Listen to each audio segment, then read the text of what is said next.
بسم اللہ الرحمن الرحیم۔ السلام علیکم۔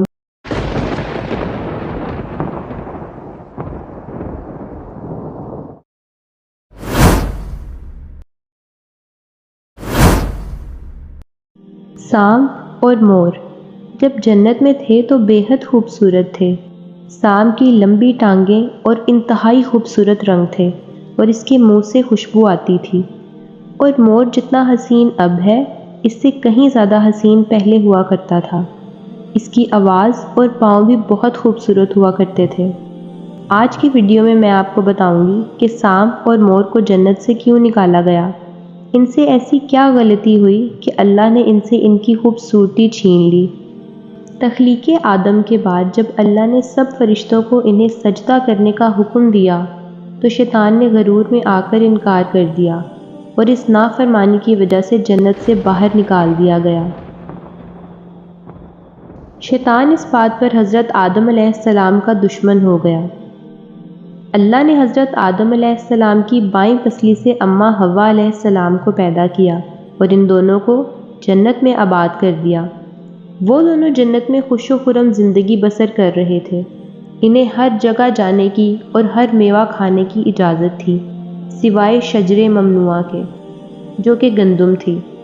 اب شیطان کو جب یہ پتہ لگا کہ انہیں شجر ممنوعہ کا میوہ کھانے کی اجازت نہیں، تو وہ اس کوشش میں لگ گیا کہ کسی طرح انہیں وہ گندم کا دانہ کھلا دے۔ وہ جنت کے دروازوں پر بنے یاقوت سرخ کے ستونوں میں سے ایک پر بیٹھ گیا اور انتظار کرنے لگا کہ کوئی جنت سے باہر آئے۔ سانپ اور مور دونوں جنت میں رہتے تھے اور جنت سے باہر بھی آیا جایا کرتے تھے۔ ایک دن مور جنت سے باہر آیا تو شیطان نے اس سے کہا، تم کون ہو؟ تو مور نے کہا، میں مور ہوں، تم اپنا تعارف کرواؤ۔ تو شیطان نے کہا، میں فرشتہ ہوں اور ایک دن بھی اللہ کی یاد سے غافل نہیں ہوا۔ شیطان نے مور سے کہا کہ تمہیں نہیں لگتا کہ ایک دن تمہاری خوبصورتی ختم ہو جائے گی اور تم بوڑھے ہو کر مر جاؤ گے؟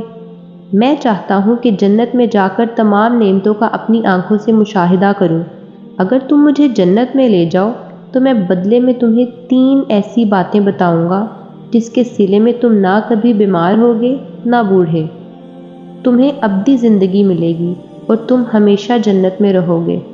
مور شیطان کی باتوں میں آ گیا اور کہنے لگا، مجھ میں تو اتنی طاقت نہیں ہے کہ تمہیں جنت میں لے جا سکوں۔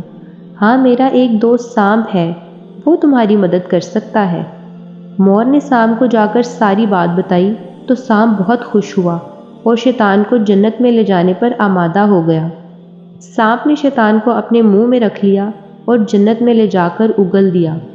ادھر جب نگہبان فرشتوں کو شیطان کی آمد کا علم ہوا تو شیطان کو جنت سے باہر نکالنا چاہا، مگر اللہ نے انہیں روک دیا۔ یہ حکمت خداوندی تھی یا شاید حضرت آدم علیہ السلام کا امتحان۔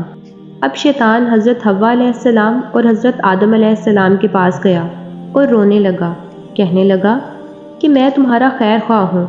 اللہ نے تمہیں گندم کا دانہ کھانے سے اس لیے منع کیا ہے تاکہ تم نہ مرنے والے نہ بن جاؤ اور ہمیشہ کے لیے جنت میں نہ رہو۔ میں چاہتا ہوں کہ آپ ہمیشہ خوش و خرم زندگی بسر کریں اور جنت کی سہولتیں تا حیات حاصل کریں، اسی لیے آپ اس درخت کا میوہ کھا لیں۔ شیطان کا چہرہ ماضی کے مقابلے میں کافی بدل چکا تھا، اسی لیے حضرت آدم علیہ السلام اسے پہچان نہیں سکے۔ شیطان کی بات سن کر ان کے دل میں تجسس تو ہوا، مگر خوف الہی کی وجہ سے اس کی بات ماننے سے انکار کر دیا۔ ایک دن جب حضرت آدم علیہ السلام سو رہے تھے تو شیطان نے اماں حوا علیہ السلام کو بہکانا شروع کر دیا۔ اماں حوا علیہ السلام شیطان کے بہکاوے میں آ گئیں اور وہ پھل کھا لیا۔ جب حضرت آدم علیہ السلام بیدار ہوئے تو انہیں بھی وہ کھانے پر منا لیا۔ جیسے ہی حضرت آدم علیہ السلام نے وہ میوہ کھایا، ان دونوں کے جنتی لباس اتر گئے اور انہیں پتوں سے خود کو چھپانا پڑا۔ اللہ تعالیٰ نے فرمایا، کیا میں نے تمہیں اس درخت کے پاس جانے سے اور اس کا پھل کھانے سے منع نہیں کیا تھا؟ لیکن تم دونوں نے میری بات نہ مان کر اور اس درخت کا پھل کھا کر اپنی جان پر ظلم کیا ہے۔ ان دونوں کو اپنی غلطی کا احساس ہوا تو انہوں نے گڑ گڑا کے اللہ سے توبہ کی۔ اللہ نے فرشتوں کو انہیں جنت سے نکال کر زمین پر اتار دینے کا حکم دیا اور فرمایا، زمین پر ایک خاص مدت تک تمہارا ٹھکانہ ہے اور تم زمین پر رہو گے۔ شیطان کو جنت میں لانے کی سزا کے طور پہ مور کی خوبصورتی چھین لی گئی، اس کے پاؤں اور آواز دونوں بدصورت کر دیے گئے۔ سانپ جس منہ میں شیطان کو چھپا کر لایا تھا، اس منہ سے خوشبو چھین کر زہر بھر دیا گیا اور ان دونوں کو بھی جنت سے نکال دیا گیا۔ اگر آپ کو آج کی ویڈیو اچھی لگی ہے تو کامنٹ سیکشن میں ضرور بتائیے گا اور اس ویڈیو کو لائک کرنا مت بھولیں۔ مزید ویڈیوز کے لیے میرے چینل کو سبسکرائب کریں اور بیل آئیکن پہ کلک کریں۔